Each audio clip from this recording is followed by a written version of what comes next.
Hello बच्चों, तो आज का जो हमारा सेशन रहने वाला है that would be on circular motion. तो इसमें हम स्पेसिफिकली काइनेमैटिक्स को लेकर डील करेंगे। मतलब कि सर्कुलर मोशन का जो रिस्पॉन्सिबल फोर्सेस है उनके बारे में हम अभी इस चैप्टर में डिस्कस नहीं करने वाले। We are just concerned about the kinematics. Kinematics मतलब कि फोर्सेस का जो एनालिसिस है वो पार्ट हम इस चैप्टर में नहीं करने वाले। तो we are just looking into the necessities या जितने भी हमारे पैरामीटर्स रिक्वायर्ड है सर्कुलर मोशन को स्टडी करने के लिए, बस उसी को हम अभी फिलहाल ध्यान देने वाले। तो दो डिस्टिंक्ट टाइप के हमारे सर्कुलर मोशन होते हैं जो हम पढ़ते हैं। सबसे पहला आपका है uniform circular motion and other is called the non uniform circular motion. तो दोनों में डिफरेंस क्या है? अगर आपका यूनिफॉर्म सर्कुलर मोशन है तो पार्टिकल जो है वो कांस्टेंट स्पीड से सर्कल में घूमने वाला है, तो स्पीड उसका चेंज नहीं होने वाला, भले आपका डायरेक्शन चेंज हो रहा है। और नॉन यूनिफॉर्म सर्कुलर मोशन में क्या है? आपका स्पीड जो है वो as you move around the circle आपका स्पीड कॉन्स्टेंटली चेंज हो रहा है। हो सकता है कि वो बढ़े, हो सकता है कि वो घटे। तो these are the two different types of circular motion that we have. और apart from this, जो चीजें आपको नए आपके पास कुछ चीजें रहने वाली है जो हम सीखेंगे, तो उसके लिए क्या है? The variables which are associated with circular motion, these are pretty much new. तो उसके लिए हमें समझना पड़ेगा कि जो वेरिएबल्स हम पढ़ते हैं सर्कुलर मोशन में उसको हम दो डिस्टिंक्ट पार्ट्स में डिवाइड अप कर सकते हैं। The first set of variables हमारे क्या है? These are called the linear variables. तो linear variables कौन है? Variables which are associated with the path of the particle. तो यहाँ पे अगर आप देखो, this is how a circular motion looks like. तो ये आपका सर्कल है, सर्कल का सेंटर O, ये आपका रेडियस हो गया, और पार्टिकल आपका इनिशियली यहाँ से जर्नी स्टार्ट करता है अपना t=0 सेकंड्स पे। पार्टिकल आपका यहाँ पे है और t=t सेकंड्स में आपका पार्टिकल यहां तक पहुंच गया एंड इन बिटवीन उसने s पाथ कवर किया और थीटा एंगल उसने सेंटर पे सबटेंड किया। तो ये पाथ के साथ जो हमारे वेरिएबल्स एसोसिएट होते हैं उनको हम क्या बोलते हैं? Those are collectively termed as linear variables. और जो एंगल के साथ आपके वेरिएबल्स एसोसिएट होते हैं उनको हम क्या बोलते हैं? Those are termed as angular variables. तो लीनियर वेरिएबल्स में क्या क्या हम देखते हैं? लीनियर वेरिएबल्स में जो चीजें आपने ऑलरेडी काइनेमैटिक्स में सीख रखा है वही सब चीजें हैं। जो velocity, linear velocity is nothing but the velocity, the regular velocity that we know about. फिर आपका लीनियर एक्सेलरेशन, वही जो हम एक्सेलरेशन में अभी तक सीखते आए हैं वही उसी की बात चल रही है यहाँ पे। और अगला आपका लीनियर मोमेंटम। जो नए आप सीखोगे अभी, those will be the angular variables which will be associated with the angle subtended at the center during the motion. Centre में जो एंगल आपका सबटेंड हो रहा है उसके बारे में हम यहाँ पे सीखने वाले हैं। तो उसके साथ जो वेरिएबल्स एसोसिएट होते हैं वो क्या क्या? एग्जांपल एंगुलर वेलोसिटी, ठीक है, this is something new that we are going to study. उसको हम ओमेगा से डिनोट करते हैं, omega and it is a vector quantity. फिर आपका एंगुलर एक्सेलरेशन आप सीखोगे and so on and similarly linear momentum जैसा आपका एंगुलर मोमेंटम भी रहने वाला है एंड ये सब चीजें हम सीखेंगे, ठीक है। तो अभी this is how the variables are categorized when we study circular motion. तो अभी हम डिटेल में यूनिफॉर्म सर्कुलर मोशन में क्या क्या चीजें, नॉन यूनिफॉर्म में क्या क्या चीजें हैं वो हम डिटेल में अभी देखने वाले हैं। तो अभी हम एंगुलर वेरिएबल्स जो हैं उनको देख लेते हैं कि क्या क्या हम सीखने वाले हैं। सबसे पहला हमारा एंगुलर डिस्प्लेसमेंट। एंगुलर डिस्प्लेसमेंट हम किस चीज को बोलते हैं? It is the amount of change in the angle subtended at the center during the circular motion. तो ये आपका अगर सर्कुलर मोशन हो रहा है तो particle is here at t=t seconds and t=t plus delta t seconds बाद वो यहाँ तक पहुंच गया मान लो। तो उस दौरान जो आपका एंगल सबटेंड हो रहा है सेंटर पे, ठीक है, उसी चीज को हम क्या बोल रहे हैं? That is only what we mean by the angular displacement. तो एंगुलर डिस्प्लेसमेंट के बारे में कुछ चीजें हैं जो नोटवर्दी हैं। सबसे पहली चीज, जब डेल्टा थीटा ये जो चेंज है अगर वो लार्ज है तो it is considered as a scalar quantity, ठीक है, and its unit is obviously radians, ठीक है। हम डिग्रीज में एंगल्स को मेजर नहीं करते in physics, we used SI unit and the SI unit is radians. तो उसके लिए हमें कन्वर्शन हमें सीखना पड़ेगा। तो डिग्री से रेडियन का कन्वर्शन आपको ये हमेशा हैंडी आने वाला है। 1 degree is considered to be equal to pi upon 180 radians. Similarly एक और चीज जो वेरी मच इंपॉर्टेंट है कि डेल्टा थीटा अगर आपका लार्ज है तो उसको हम स्केलर मानते हैं, but if delta theta is small, ठीक है, अगर वो स्मॉल है तो this becomes a vector quantity. Delta theta small होने का मतलब क्या है कि या नाउ ये जो चीज है ये हम मोशन के साथ ही एसोसिएट करते हैं, ठीक है। तो सिंस ये चीज मोशन के साथ एसोसिएट होता है तो इसलिए हम इसको वेक्टर क्वांटिटी मान के चलते हैं। ये जो चीज है ये चीज आपका सिंपल एंगल को रिप्रेजेंट करता है जो हम मैथमेटिक्स में यूज करते हैं। जैसे कि आपका एक ट्रायंगल के जो एंगल्स हो गए उनको हम एज अ स्केलर ट्रीट करते हैं बिकॉज वो टाइम के साथ चेंज नहीं होता। But for considering circular motion यहाँ पे आप देखो एंगल जो है टाइम के साथ साथ आपका चेंज हो रहा है। तो आपका पार्टिकल इस साइड जाएगा कि पार्टिकल इस साइड जाएगा, क्लॉकवाइज के एंटी क्लॉकवाइज जाएगा, उससे भी बहुत सारे फर्क आपका आने वाला है। तो यहाँ पे हम दोनों चीजों को क्लॉकवाइज और anti clockwise sense of motion जो है उनको हम सेम मान नहीं सकते थे, इसलिए हमने यहाँ पे ये जो डी थीटा वाला टर्म है और स्मॉल चेंज, ठीक है, जो ड्यूरिंग द मोशन, उसको हमने as a vector quantity treat किया so that we can use it for further analysis of the motion, ठीक है। मैथमेटिक्स का पॉइंट ऑफ व्यू से जो ट्रायंगल वगैरह के एंगल्स है उनको हम एज अ स्केलर ही ट्रीट करते हैं बिकॉज वो टाइम के साथ चेंज नहीं होते, those are fixed values. But motion के टाइम सर्कुलर मोशन अगर हो रहा है तो एंगल आपका टाइम के साथ चेंज हो रहा है, ठीक है। तो वहां पे वो पॉजिटिव चेंज है कि नेगेटिव चेंज है वो सब चीजें बहुत मायने रखता है। तो इसलिए डी थीटा जो है वो हम मोशन के लिए, सर्कुलर मोशन के लिए ही डिफाइन करते हैं, ठीक है, और इसको हम as a vector quantity treat करते हैं। अगला जो टर्म हमारा है दैट इज एंगुलर वेलोसिटी, ठीक है। तो just like displacement, linear displacement और लीनियर वेलोसिटी जो हमने सीखा था, वहां पे हमने पहले डिस्प्लेसमेंट को डिफाइन किया था, फिर वेलोसिटी को हमने कैसे डिफाइन किया था, it was the rate of change of displacement. तो सिमिलरली यहाँ पे भी वही आपका मेथड आप यूज करने वाले हैं, but just with the slight difference कि यहाँ पे हम हर चीज एंगल के रिस्पेक्ट में हम देखने वाले हैं। We are no longer concern with the path covered. तो डिस्प्लेसमेंट और वेलोसिटी जो लीनियर हमने सीखा हुआ है तो वो सब पाथ कवर्ड के साथ एसोसिएट होता है। यहाँ पे ये सब चीजें बस एंगल के साथ एसोसिएट होंगे। तो एंगुलर वेलोसिटी क्या है? It is defined as the rate of angular displacement. ठीक है, एंगुलर डिस्प्लेसमेंट का रेट क्या है, टाइम के साथ किस रेट से वो बढ़ रहा है या घट रहा है, that is what we mean by angular velocity, जिसको हम ओमेगा से डिफाइन करते हैं। ये ओमेगा क्या है? This omega is the Greek letter for small w। ठीक है, तो जैसे आपका इंग्लिश लैंग्वेज में हम capital letter small letters use करते हैं, सिमिलरली ग्रीक लैंग्वेज में भी आपके कैपिटल और स्मॉल लेटर्स होते हैं। उसमें से स्मॉल w जो है उसको हम इस सिंबल से मिलता जुलता है काफी w से, तो इस सिंबल से हम उसको दिखाते हैं और this is termed as omega. तो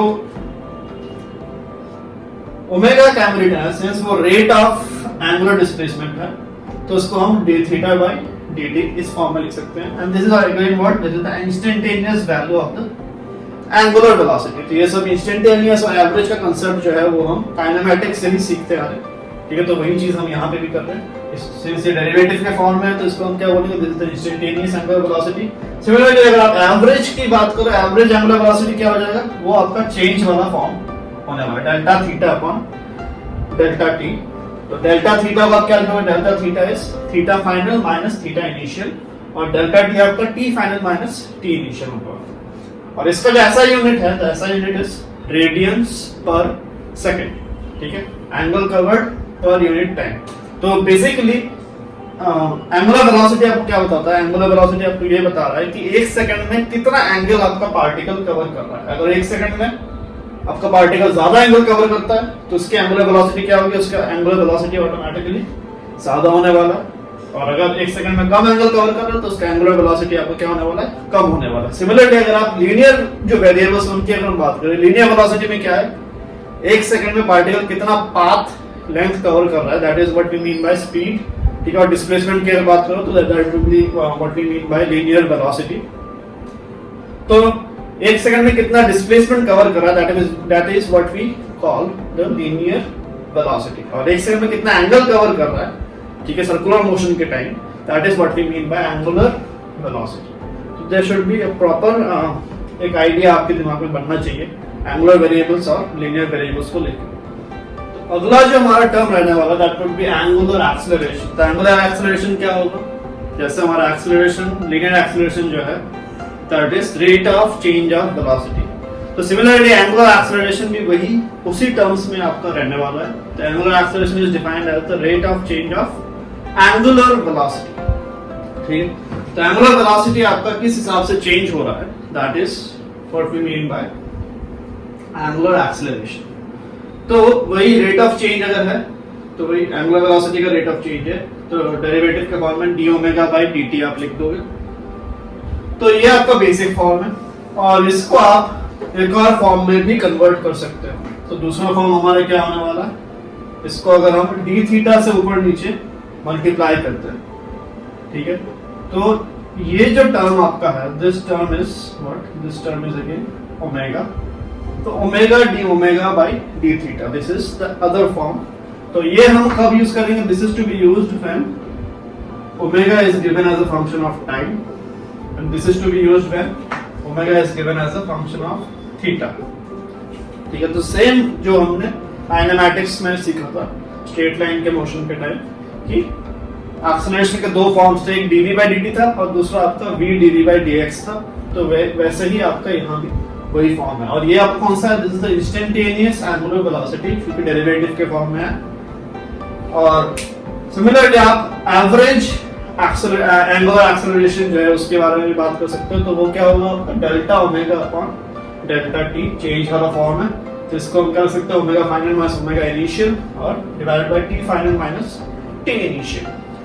तो इसका ऐसा यूनिट क्या है, इसका ऐसा यूनिट आपका है रेडियन पर सेकंड स्क्वायर. तो अगर अल्फा आपका इफ अल्फा इज 3 रेडियन पर सेकंड स्क्वायर ऐसा है, इसका मतलब क्या है, दिस सिंपली मींस दैट कि आपका एक सेकंड में, इन 1 second, omega changes by 3 radian पर सेकंड. ठीक है, तो ओमेगा आपका 3 रेडियन पर सेकंड से पर सेकंड चेंज होने वाला है. मतलब एंगुलर वेलोसिटी आपका 3 से इंक्रीज हो एवरी सेकंड, 3 से आपका इंक्रीज होने वाला. That is what we mean by alpha. तो it is pretty much simple, यहाँ पे कुछ रॉकेट साइंस नहीं है. और कुछ कन्वर्शंस हमें पता होना चाहिए. सबसे पहला तो आरपीएम से एंगुलर वेलोसिटी. आरपीएम क्या है, आरपीएम इज रोटेशंस पर मिनट. ठीक है, तो बहुत सारे केसेस में आपको रोटेशंस पर मिनट आपको दिया जाता है और आपको उसको ओमेगा या रेडियन पर सेकंड में कन्वर्ट करना होता है. तो वहां पे हम कैसे कन्वर्ट करें, रोटेशंस पर मिनट को हम कैपिटल एन लेते हैं और एंगुलर वेलोसिटी को हम ओमेगा के टर्म्स में लेते हैं. तो इसका बेसिक कन्वर्शन जो है omega is equal to 2 pi n upon 60. ठीक है, तो इसको हम कैसे प्रूव कर सकते हैं. अगर आप यहाँ पे देखो, अगर आपके पास n नंबर ऑफ रोटेशंस है पर मिनट, ठीक है, एक रोटेशन में कितना एंगल कवर होता है, पर रोटेशन 2 पाई एंगल आपका कवर होता है. ठीक है, अगर आपने n नंबर ऑफ रोटेशंस किया एक मिनट में तो कितना एंगल आपने टोटल कवर किया, आपने 2 पाई कैपिटल N, ठीक है, इतना आपने एंगल कवर किया. ठीक है, अब रेडियन पर सेकंड में कन्वर्ट करना है. ओमेगा एंगुलर वेलोसिटी है. एंगुलर वेलोसिटी क्या बताता है आपको, एक सेकंड में कितना आपने एंगल कवर किया. तो यहाँ पे हम सिंपल एक यूनिटरी मेथड यूज कर सकते हैं to find out the formula. 2 pi n एक मिनट में कवर हुआ है एंगल, तो एक सेकंड में कितना कवर होगा और डिवाइड बाय आप 60 कर दो, because 1 second is 60 minute, 1 minute is 60 seconds. तो एक सेकंड में कितना आपका आएगा, 2 pi n upon 60. This is only what we mean by angular velocity omega. ठीक है, तो this is the basic conversion. दूसरा एक कन्वर्शन आपका रहता है आरपीएस से एंगुलर वेलोसिटी. तो आरपीएस को जनरली हम स्मॉल n से रिप्रेजेंट करते हैं. This is small n and this is omega. तो ये कन्वर्शन आपका क्या होगा, आपको ओमेगा आपका क्या होगा 2 पाई स्मॉल n. तो इसको भी आप सेम लाइंस पे इसको प्रूव कर सकते हो. अगर एक सेकंड में n नंबर ऑफ रोटेशंस हो रहा है तो एक सेकंड में कितना एंगल कवर करेगा वो, 2 पाई पर रोटेशन का 2 पाई, तो 2 पाई इंटू n एक सेकंड में कवर कर रहा है. ठीक है, तो वही चीज क्या होगा, वही चीज आपका एंगुलर वेलोसिटी होगा, because angular velocity is angle covered in 1 second.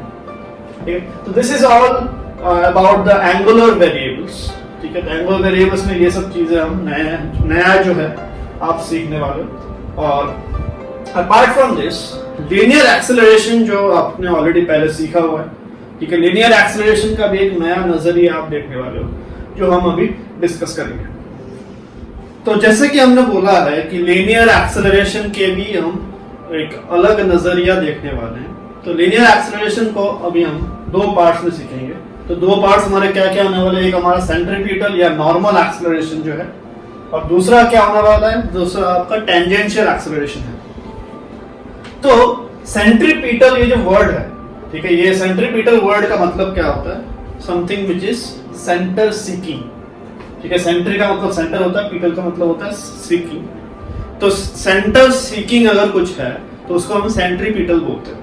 तो इसका मतलब क्या है, सर्कुलर मोशन के टाइम, ठीक है, सर्कुलर। तो ये जो वर्ड है, ये वर्ड हम स्पेसिफिकली सर्कुलर मोशन के टाइम ही यूज करते हैं। तो इसका एक दूसरा नाम भी है which is called normal acceleration. तो नॉर्मल एक्सेलरेशन जो वर्ड है इसको हम यूज करते हैं जनरल किसी मोशन में देखने के लिए, और सेंट्रीपिटल जो है इसको हम सर्कुलर मोशन में ही इसको इस्तेमाल हम करते हैं। तो सेंट्रीपिटल का मतलब क्या है, जो एक्सेलरेशन का कंपोनेंट होगा towards the centre of the circle, that is what is called the centripetal acceleration. तो और क्लैरिटी आपको मिलेगा जैसे जैसे हम आगे बढ़ेंगे।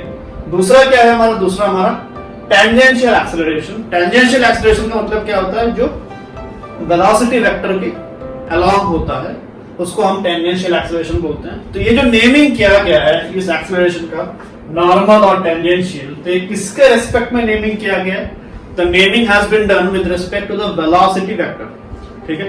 तो वेलोसिटी वेक्टर अगर आपका है तो वेलोसिटी वेक्टर के रिस्पेक्ट में अगर एक्सेलरेशन उसके डायरेक्शन में है तो उसको हम क्या बोलते हैं, उसको हम टेंजेंशियल एक्सेलरेशन बोलते हैं। अगर एक्सेलरेशन वेलोसिटी वेक्टर के टेंजेंट है उसको हम टेंजेंशियल बोलते हैं। अगर एक्सेलरेशन वेलोसिटी वेक्टर के नॉर्मल है, ठीक है, नॉर्मल मतलब परपेंडिकुलर अगर है, वेलोसिटी वेक्टर इस तरफ है, एक्सेलरेशन आपका अगर उसके एग्जैक्टली परपेंडिकुलर है तो उसको हम क्या बोलते हैं, that is called the normal acceleration.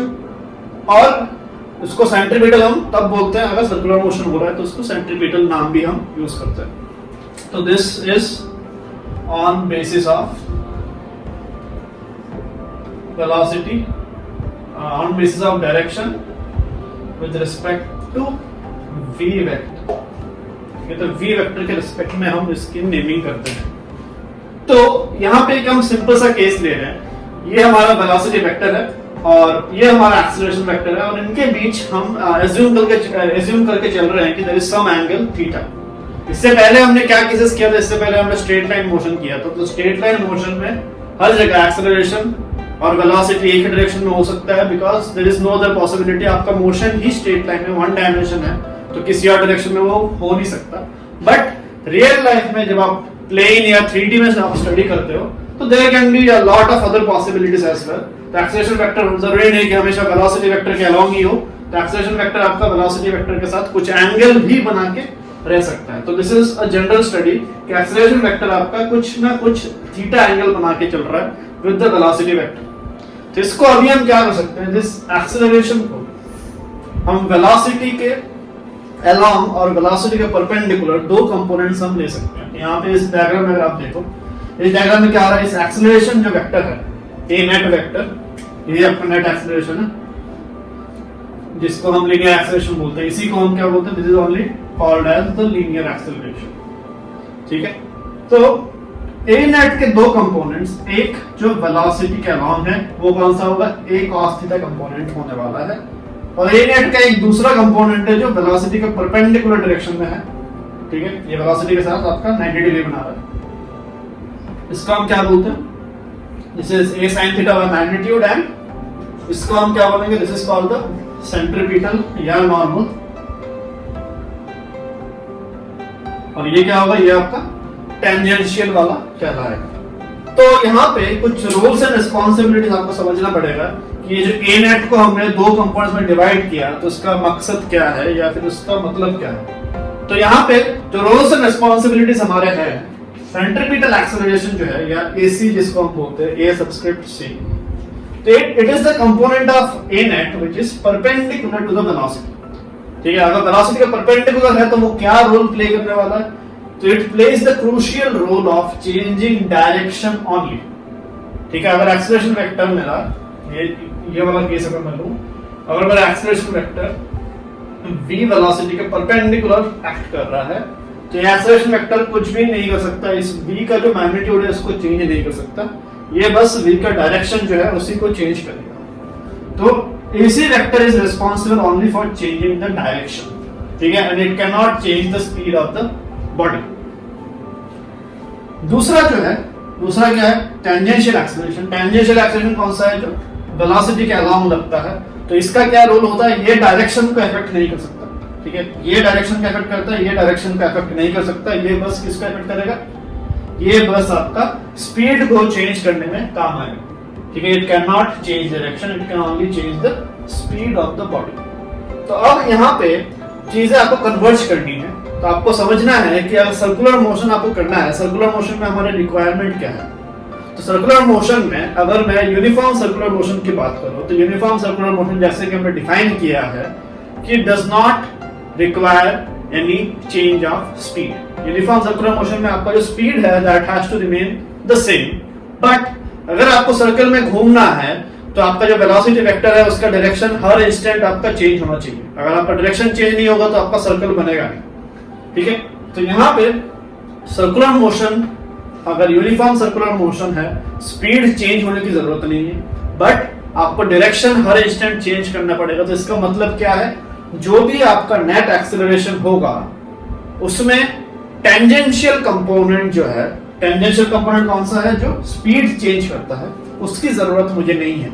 ठीक है, मतलब कि AT आपका क्या होगा, AT आपका यूनिफॉर्म सर्कुलर मोशन में 0 होने वाला है, बिकॉज स्पीड चेंज करने की कोई जरूरत नहीं है आपको जरूरत क्या है, you require only to change the direction. और डायरेक्शन का रोल कौन प्ले करता है, ओनली द सेंट्रीपिटल एक्सेलरेशन। तो यूनिफॉर्म सर्कुलर मोशन में कौन सा लीनियर एक्सेलरेशन तो आपका रहने वाला है, बट लीनियर एक्सेलरेशन का कौन सा कंपोनेंट मिसिंग होगा, that would be the tangential acceleration component which would be missing. और कौन सा प्रेजेंट होगा, ओनली सेंट्रीपिटल एक्सेलरेशन जो है वही आपका प्रेजेंट होने वाला है। तो अगर हम कंपोनेंट्स के हिसाब से वेक्टर में अगर वापस जाएं तो A नेट क्या होगा, यूनिफॉर्म सर्कुलर मोशन में A net in UCM, A net आपका A सेंट्रीपिटल के बराबर ही होने वाला है। ठीक है, और अगर नॉन यूनिफॉर्म सर्कुलर मोशन है तो वहां पे हमें स्पीड भी चेंज करना है, डायरेक्शन भी चेंज करना है, तो दोनों चीजें साइमल्टेनियसली हमें रिक्वायर्ड होती है। We also require AC, we also require AT, और उन दोनों का जो नेट रिजल्टेंट होता है वो हमारा A नेट, जिसको हम लीनियर एक्सेलरेशन बोलते हैं, वो होता है। ठीक है, तो आई होप कि यहाँ पे आपको ये चीजें क्लियर है। ठीक है, एक और हम एनालिसिस करने वाले हैं। तो अभी हम क्या बताएंगे कि जो आपने प्रोजेक्टाइल मोशन किया है वहां पे भी हम ये लीनियर एक्सेलरेशन को 2 पार्ट में डिवाइड करके हमारा एनालिसिस कर सकते हैं। तो प्रोजेक्टाइल मोशन अगर आप बात करो, प्रोजेक्टाइल मोशन जब हमने स्टडी किया तो पाथ आपका कैसा था, तो path was parabolic, but at every point आपका एक्सेलरेशन क्या लग रहा था, G डाउनवर्ड्स। ठीक है, तो यहां पे अगर आप देखो इस पॉइंट पे वेलोसिटी वेक्टर मेरा ऐसा है, तो प्रोजेक्टाइल मोशन में भी वेलोसिटी वेक्टर का direction as well as magnitude दोनों, मतलब कि डायरेक्शन और स्पीड दोनों चेंज हो रहे थे। तो यहाँ पे आपको अगर इस नजरिए से देखो आप इस चीज को, जैसे जो आपने अभी सीखा सेंट्रीपिटल और टेंजेंशियल के हिसाब से, तो G का जो कंपोनेंट है, G के 2 कंपोनेंट्स हम ले सकते हैं, एक जो इस डायरेक्शन में होगा perpendicular to the velocity vector, और एक जो होगा वेलोसिटी वेक्टर के अलोंग, यानी कि उल्टे डायरेक्शन में ये कंपोनेंट रहेगा इसका। ठीक है, तो ये अगर आपका if this angle is phi, तो ये आपका G cos phi आएगा और ये आपका G sin phi आएगा। तो यहां पे आप नोट करो, ये G cos phi परपेंडिकुलर है और ये G sin phi जो है, G sin phi इस वेलोसिटी के ऑपोजिट डायरेक्शन में बट सेम लाइन पे। ठीक है, इसको हम क्या बोलेंगे, this is the tangential acceleration and this is the centripetal. तो ये G cos phi क्या कर रहा है, ये G cos phi V vector का डायरेक्शन चेंज करें, और ये G sin phi जो है वो क्या करेगा, वो V वेक्टर का जो मैग्नीट्यूड है उसको चेंज करेगा। ठीक है, और मैग्नीट्यूड कैसे चेंज करेगा, सिंस वो उल्टा डायरेक्शन में है, ठीक है, वेलोसिटी वेक्टर के उल्टे डायरेक्शन में एक्ट कर रहा है, तो वो मैग्नीट्यूड को डिक्रीज करेगा। इसीलिए जब आपका प्रोजेक्टाइल हम छोड़ते हैं तो इनिशियल स्पीड ही मैक्सिमम होता है, ठीक है, टॉप जब पहुंचते पहुंचते वो यू cos थीटा बन जाता है, ठीक है, और फिर वापस आते आते यू बनता है, तो मैक्सिमम आपका यू होता है, जैसे जैसे ऊपर जाता है स्पीड आपका डिक्रीज हो रहा होता है बिकॉज ऑफ दिस पैरामीटर। ये आपका वेलोसिटी के एग्जैक्ट उल्टे डायरेक्शन में लगता है और वो स्पीड को डिक्रीज करता है, ठीक है। This is the tangential and this is the centrifugal. Centripetal या नॉर्मल आप बोल सकते हैं, यहाँ पे सर्कुलर मोशन नहीं है तो इसको आप नॉर्मल बोलोगे, ए नॉर्मल, और इसको आप क्या बोलोगे, ए टेंजेंशियल, ठीक है। तो यहाँ पे ये चीज हमने यूज किया instead of centripetal, because centripetal हम सर्कुलर मोशन में मेंशन करना पसंद करते हैं, तो यहाँ पे सिंस ये एक सर्कुलर मोशन नहीं है, प्रोजेक्टाइल पाथ में जा रहा है, तो इसको हम जो भी कंपोनेंट होगा वेलोसिटी के अलावा उसको हम सेंट्रीपिटल नॉर्मल बोलने वाले हैं। तो this is a normal and this is a tangential. So this is just another way to look into the problem. ठीक है, तो आई होप कि आज का वीडियो आपको समझ में आया, ठीक है। तो अगर आपको पसंद आया तो आप उसको लाइक करो, शेयर करो, सब्सक्राइब करो, मेरे चैनल को जितना हो सके इसको आप स्प्रेड करो, ठीक है। तो thank you so much and have a good day. Please like, share and subscribe and hit the bell icon for future updates.